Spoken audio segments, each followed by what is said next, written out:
Hi everyone, this is a conclusion of before video. Okay, now let us suppose there's a moving curved path in a bus. The experience the acceleration of a pushes towards outer part of a car. ఇప్పుడు మనం ఒక curve పాత్లో bus travel అయింది అనుకోండి, అది forward డైరెక్షన్లో travel అవుతుంది, మనం backward move అవుతూ ఉంటాం. So the motion of the object in curved path different instance are shown in motion diagram.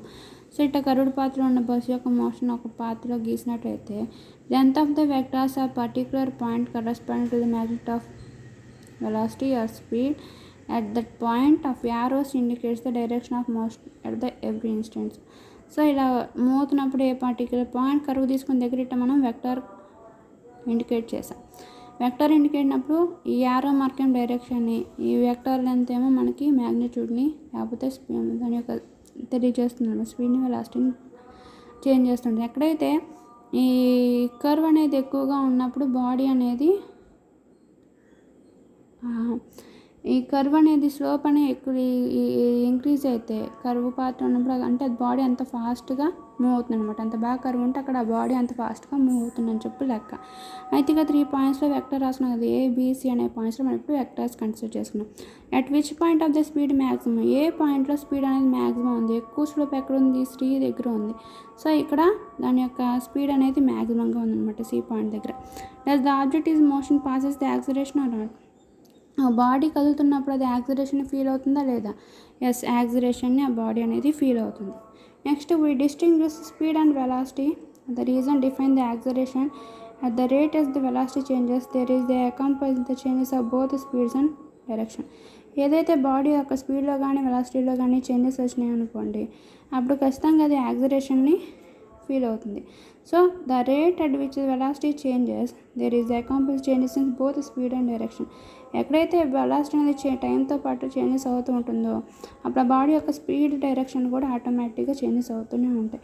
ఎక్కడైతే స్పీడ్ బాడీ యొక్క చేంజెస్ డైరెక్షన్స్ చేంజ్ అవుతున్నాయి అనుకో, అప్పుడు ఖచ్చితంగా వెలాసిటీ కూడా చేంజెస్ అవుతున్నట్టు. ఎక్కడైతే వెలాసిటీ అనేది టైంతో పాటు చేంజెస్ అవుతూ ఉంటుందో దాన్ని మనం rate of change of velocity అని చెప్పి అంటూ ఉన్నాం. సో అప్పుడు అది యాక్సిలరేషన్ అవుతుంది అనమాట. So acceleration as a vector, ఎందుకంటే వెలాసిటీ అనేది డైరెక్షన్ బేస్ చేస్తుంది. డైరెక్షన్ చేంజ్ అయినప్పుడు డిస్ప్లేస్మెంట్ మీద బేస్ అయి ఉంటుంది కదా, డిస్ప్లేస్మెంట్ అనేది ఖచ్చితంగా డైరెక్షన్ని చూపిస్తుంది. సో అప్పుడు వెలాసిటీ కూడా మనకి వెక్టర్ క్వాంటిటీనే అవుతుంది. సో వెలాసిటీ చేంజెస్ అయినప్పుడు దాన్ని యాక్సిలరేషన్ అంటున్నాం కాబట్టి యాక్సిలరేషన్ కూడా మనకి వెక్టర్ క్వాంటిటీనే అవుతుంది. So direct along the direction of changes velocity. So ఈ విధంగా మనకి వెలాసిటీ యొక్క చేంజెస్ అవుతున్నప్పుడు యాక్సిలరేషన్గా మనం ఇండికేట్ చేస్తూ ఉంటాం. Acceleration as a vector and it directed along the direction of changes in velocity. Velocity యొక్క డైరెక్షన్ చేంజెస్ అవుతున్నప్పుడు అలానే ఈ యాక్సిలరేషన్ అనగా రిప్రజెంట్ చేస్తూ ఉంటాం. నెక్స్ట్ అలానే SI units of acceleration metres per second square. యాక్సిలరేషన్కి యూనిట్స్ అంటే మీటర్స్ పర్ సెకండ్ స్క్వేర్. ఎందుకు ఎలా వచ్చింది? యాక్సిలరేషన్ని వెలాసిటీ బై టైమ్గా మనం ఇండికేట్ చేస్తాం. వెలాసిటీ యూనిట్స్ ఏంటి? వెలాసిటీ అంటే డిస్ప్లేస్మెంట్ బై టైంని మనం వెలాసిటీగా అంటాం బై టైం. ఇప్పుడు డిస్ప్లేస్మెంట్ని మీటర్స్తో చూస్తాం ఎస్ఐ యూనిట్స్లో, మళ్ళీ టైంని సెకండ్స్లో చూస్తాం, ఇంకా టైంని మనం సెకండ్స్లో చూస్తాం. సో డినామినేటర్ చేసినట్లయితే ఇప్పుడు ఏమవుతుంది? యాక్సిలరేషన్కి యూనిట్స్ ఏమవుతుంది? Metre per second into second అంటే metre per second square. Okay, so ఇది యాక్సిలరేషన్ ఎస్ఐ యూనిట్స్ అన్నమాట, metres per second square. Okay, ఇది నెక్స్ట్. ఇప్పుడు మనం థింక్ అండ్ డిస్కస్లోకి వద్దాం. What is acceleration of a race car is move constant velocity of 300 km/h. ఒక race car constant వెలాసిటీతో travel అవుతుంది అనమాట ఒక హవర్కి. ఇప్పుడు ఇక్కడ నుంచి 1 అవర్ అనుకోండి, ఇది 0 అవర్, ఇక్కడ స్టార్ట్ అయ్యి 1 అవర్, నెక్స్ట్ ఇక్కడ 2 అవర్స్, ఇక్కడ 3 అవర్స్. ఈ రేస్ కార్ అనేది ప్రతి అవర్కి ఎంత ట్రావెల్ అవుతుంది? 300 కిలోమీటర్స్ ట్రావెల్ అవుతుంది. ఇక్కడ కూడా ప్రతి గంటకి 300 km/h సేమ్ ఈక్వల్ డిస్టెన్స్ని మెయింటైన్ చేస్తుంది. సో ఇప్పుడు దాని వెలాసిటీ ఎంత ఉంది? Change in distance by time కదా. సో వెలాసిటీ ఎంత రేస్ కార్కి ప్రతి గంటకి 300 km/h ఉంది. అంటే ఇక్కడ వెలాసిటీ అనేది ఎలా ఉంది, కాన్స్టెంట్గా ఉంది. ఇక్కడ వెలాసిటీలో చేంజెస్ ఏమైనా ఉన్నాయా, లేదుగా. డిస్ప్లేస్మెంట్లో ఏమైనా చేంజెస్ వచ్చినాయా, లేవు కదా. సో వెలాసిటీలో చేంజెస్ లేనప్పుడు యాక్సిలరేషన్ అవుతుంది. There is no change in velocity. Okay, velocity అనేది చేంజెస్ ఏం లేదు కదా ఇక్కడ, కాబట్టి యాక్సిలరేషన్ అనేది జీరోగా ఉంటుంది అన్నమాట. ఓకే, నెక్స్ట్ అలానే which has a greater acceleration, an aeroplane is goes to 1000 km/h to 1005 km/h in 10 seconds. A skateboard is goes to 0 to 5 km/h in 1 second. అయితే ఒక ఏరోప్లేన్ తీసుకున్నాను అనమాట. అది 1000 km/h నుంచి 1005 km/h అంటే 10 సెకండ్స్లో వీటి మధ్య final velocity, initial velocity, final కదా, ఇది ఇనీషియల్ వెలాసిటీ, వీటి మధ్య డిఫరెన్స్ ఎంత, 5 km/h. ఓకే, 10 సెకండ్స్లో ఏరోప్లేన్ అనేది 5 km/h కవర్ చేసింది డిస్టెన్స్ని. అదే స్కేట్ బోర్డ్ అయితే 1 సెకండ్లో, ఈ 10 సెకండ్స్ టైం తీసుకుంది aeroplane, skate board only 1 second టైమే తీసుకుంది. 1 టైంలో 0 to 5 km/h ఎంత డిఫరెన్స్, 5 km/h అంటే రెండింటికి సేమ్ డిఫరెన్స్ ఉంది, 5 km/h.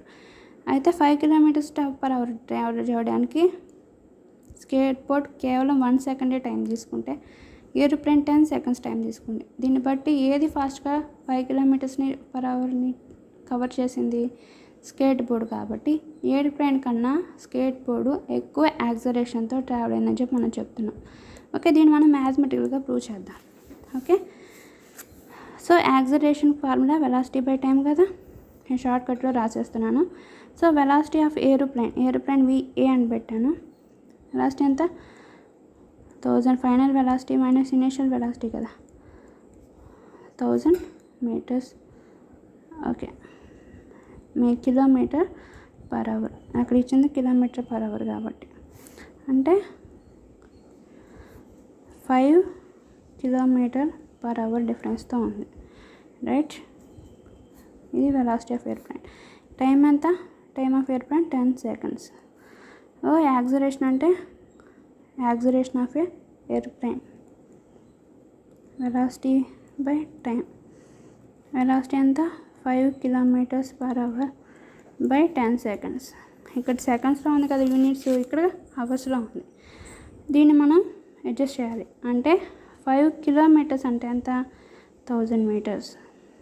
అవర్స్ అంటే ఎంత, అవర్స్కి సెకండ్స్లో రాయాలంటే 60 minutes into 60 seconds. అక్కడ 3600 seconds.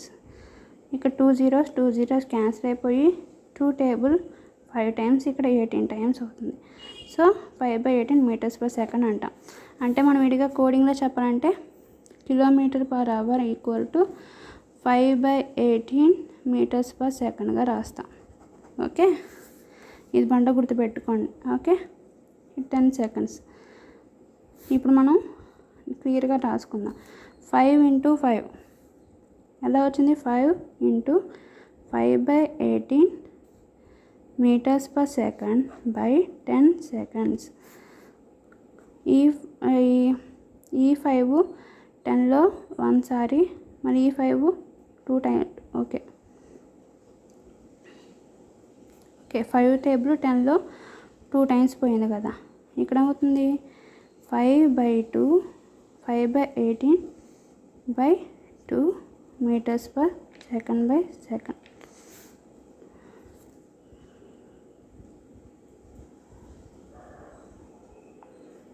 సారీ, మనం ఇంకో రకంగా క్యాలిక్యులేట్ చేద్దాం. ఓకే, 5/18 కదా. ఇప్పుడు 5 into 5 అంతా 25/18 meters/second. Okay, by 10 seconds. అప్పుడు ఏమవుతుంది, ఈ 5/1 అనుకోండి, ఇది న్యూమినేటర్లోకి వెళ్తుంది, 10 డినామినేటర్లోకి వస్తున్నప్పుడు 25/18 meters/second into 1/10 1/10 seconds. అప్పుడు ఏమవుతుంది, 25/10 into 18 180 meters/second into second square. Okay, ఇప్పుడు ఏరోప్లేన్ వెలాసిటీ ఎంత 25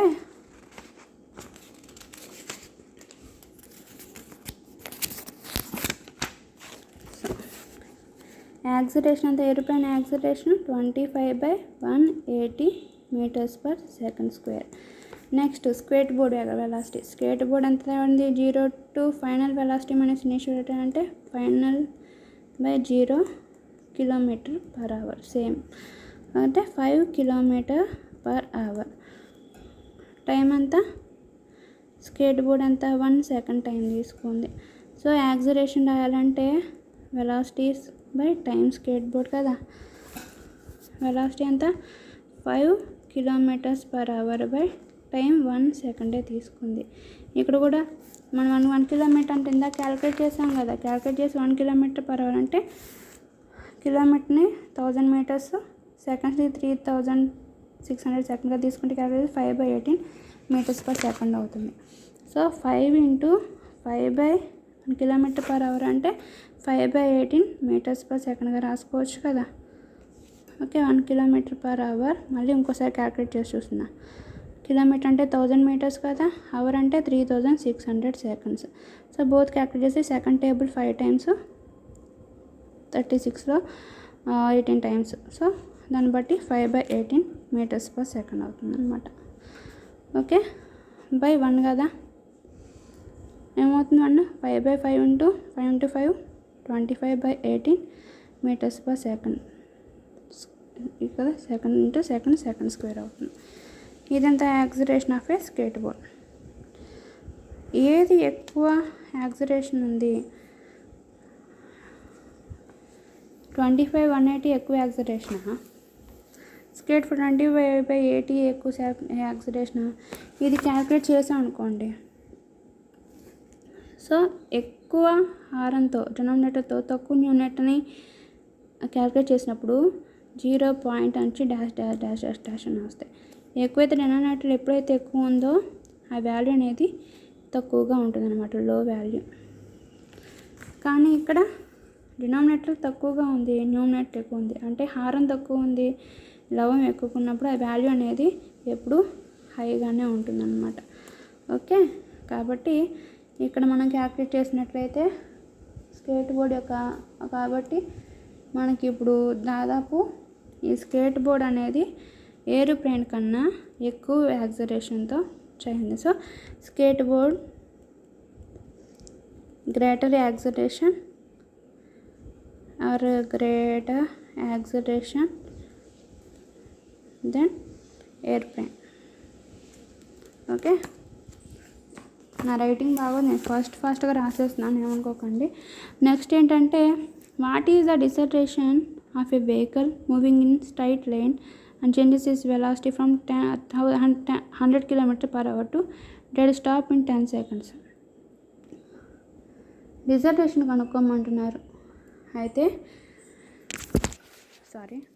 ఒక స్కేట్ బోర్డ్ ఎంత ట్రావెల్ అయిందంట.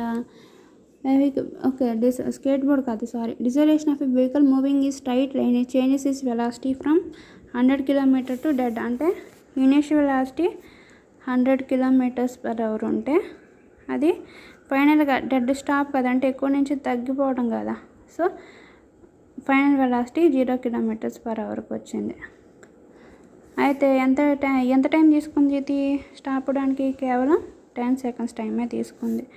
సో యాక్సిలరేషన్ అయితే v/t కదా వెలాసిటీ అంటే. ఇప్పుడు వెలాసిటీ ఎంత? Final velocity minus initial velocity by time.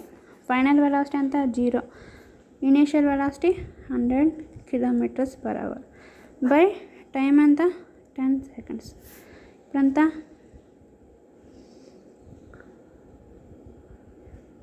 Minus 100 km/h. ఇక్కడ సెకండ్స్లో ఉంది కాబట్టి సెకండ్స్లో చేంజ్ చేసుకోవాలి. 1 kilometer అంటే 5/18 m/s కదా, బై 10 seconds. అంటే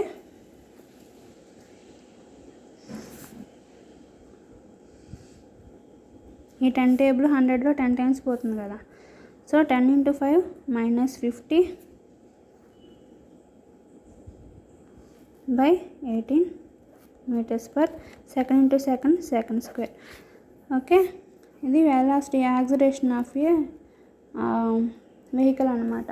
దీన్ని ఇంకా మాడిఫికేషన్ చేసినట్లయితే -2.78 మీటర్స్/సెకండ్ వస్తుంది అనమాట. వెహికల్ యొక్క డిసెలరేషన్ ఇప్పుడు తగ్గుతుంది కాబట్టి నెగిటివ్ ఇండికేషన్తో ఉంటుందన్నమాట. Okay, next correct your friends who says the acceleration gives an idea of how fast the position changes. ఏ విధంగా పొజిషన్ అనేది చేంజెస్ అవుతాయి మీ ఫ్రెండ్స్ని అడిగి. యాక్సిలరేషన్ చేసినప్పుడు ఆ బాడీ యొక్క ఫాస్ట్ పొజిషన్ ఒక బాడీ దాని యొక్క పొజిషన్ని ఫాస్ట్గా చేంజెస్ చేస్తున్నప్పుడు అది యాక్సిలరేషన్ అని చెప్తున్నాను అంటున్నాను అనమాట. So acceleration gives an idea of how fast the position changes.